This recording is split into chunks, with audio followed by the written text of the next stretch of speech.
Szeretettel köszöntök mindenkit, én Kálmán Tamás vagyok, és ebben a mai videóban arról szeretnék beszélni, hogy hogyan tanulj angolul minden egyes nap, tehát hogyan vedd rá magad arra, hogy minden egyes napon foglalkozz az angol nyelvvel. És megint egy személyes történettel szeretném kezdeni ezt a videót. Én annak idején az első általános iskola osztályában kezdtem el angolul tanulni, tehát 7 évesen, és akkor nekünk úgy nézett ki az angol nyelvtanítás, hogy heti egy darab 45 perces angol óránk volt, ami lényegében nem is egy igazi angol tanóra volt, hanem egy ilyen nagyon játékos, angol nyelven történő foglalkozás, ahol nagyon egyszerű szavakkal foglalkoztunk, illetve azt hiszem, hogy a számokkal és különböző játékos feladatokkal.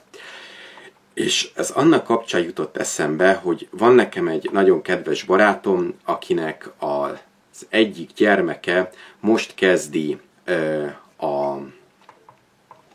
nem a bölcsödét, hanem az óvodát, és ez a barátom egy angol nyelvű, egy 2 tannyelvű óvodába fogja járatni a gyermekét, ahol lényegében elmondta nekem, hogy úgy fog kinézni a tanítás, vagy mondjuk azt, hogy a foglalkozás, hogy délelőtt egy magyar anyanyelvű óvónővel vagy óvodapedagógussal lesznek foglalkozások, délután pedig egy angol nyelvű, tehát egy native speaker, egy anyanyelvi tanárral vagy anyanyelvi óvodapedagógussal lesznek a foglalkozások, aki csak angol nyelven fog a gyerekeknek válaszolni. Tehát akkor is, hogyha a gyerekek magyar nyelven szeretnének vele kommunikálni, akkor is csak angol nyelven fog válaszolni, és minden foglalkozást angol nyelven fog tartani. És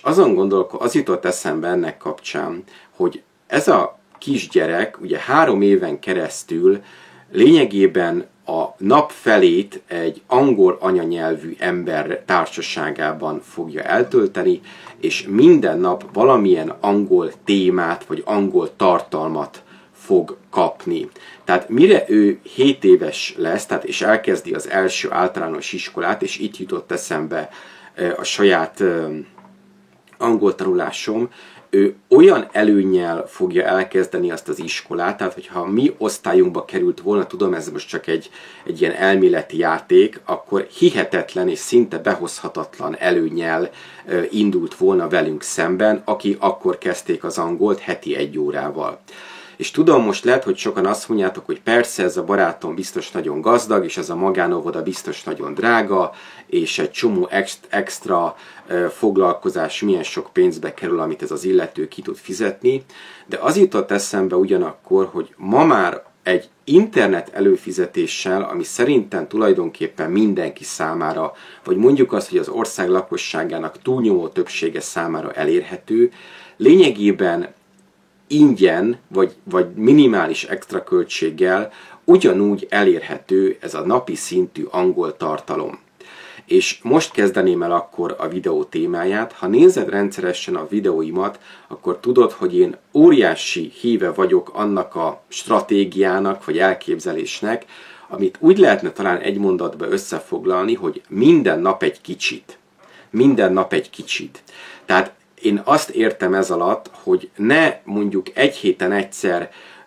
üljél le egy angol tankönyvvel, és mondd azt, hogy jó, akkor én ma 2 órán keresztül délután 6-tól 8-ig angolozni fogok, és feladatokat fogok megoldani ebben a tankönyvben, mert ez egy kényszernek tűnik, és egy idő után lehet, hogy elmegy tőle a kedved, nyűgnek fogod érezni, és abba fogod hagyni az egészet, hanem inkább valamilyen módon minden nap foglalkozz egy 10-15-20 percet, vagy akár többet az angol nyelvvel. És lehet, hogy félreértetted a videó témáját. Én ebben a videóban most nem valami kifejezett tankönyvet, vagy videót, vagy sorozatot szeretnék neked ajánlani, hanem szeretném elmondani azt, hogy nekem mi segített nagyon sokat annó, hogy minden nap foglalkozzak az angol nyelvvel.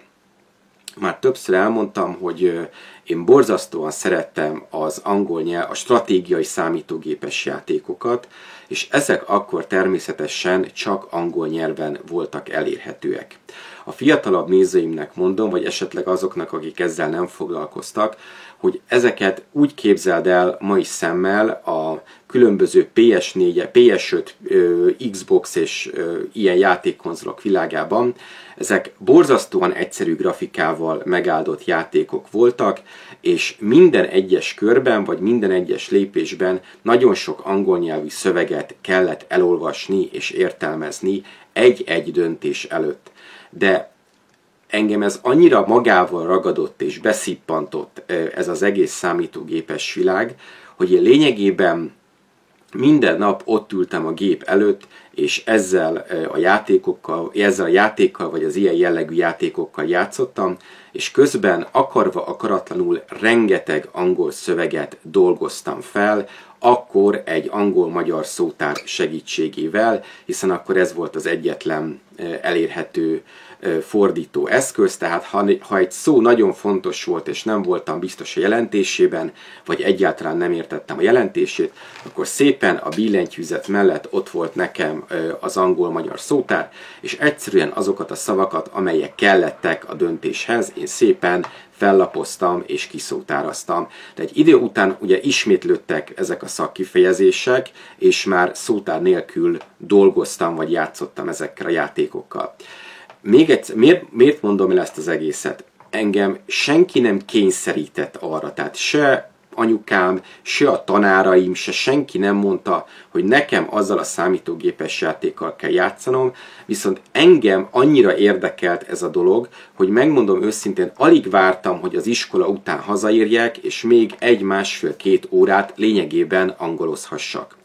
Tehát azt szeretném ebből kihozni, hogy az lenne a legfontosabb, hogy te is találd meg számodra azt a dolgot, ami lehet egy sorozat, lehet a kedvenc előadód dalainak, dalszövegeinek a lefordítása, lehet akármi, lehet egy angol weboldal, lehet egy angol hírportál, lehet egy angol magazinnak a cikkei, lehet az angol Wikipédia egy adott témájával kapcsolatos összes szócikk elolvasása. Lényegében teljesen mindegy. Az lenne a legfontosabb, hogy találd meg a saját szenvedélyedet, azt, ami téged nagyon érdekel, amit szenvedélyesen szeret csinálni, amit már alig vársz, hogy leülhess a gép elé és foglalkozhass vele, és ezzel a dologgal foglalkozz angol nyelven. Napi 10 percet, 20 percet, fél órát, vagy akár többet. Én garantálom neked, hogy ha ezt az egy dolgot, tehát a szenvedélyedet megtalálod, és angol nyelven foglalkozol vele, akkor az néhány hét, de maximum néhány hónap elteltével annyit fog dobni az angol tudásodon, hogy te fogsz a legjobban meglepődni, vagy a környezeted és a tanáraid fognak a legjobban meglepődni. Nagyon jól lehet ezt mondjuk egy iskolai tanulással párhuzamosan csinálni, de ha éppen nem veszel részt semmilyen angol nyelvű oktatásban, akkor ez egy nagyon jó módszer arra, hogy szinten tartsd a nyelvtudásodat. Én köszönöm a figyelmet, és viszlát a következő videóban.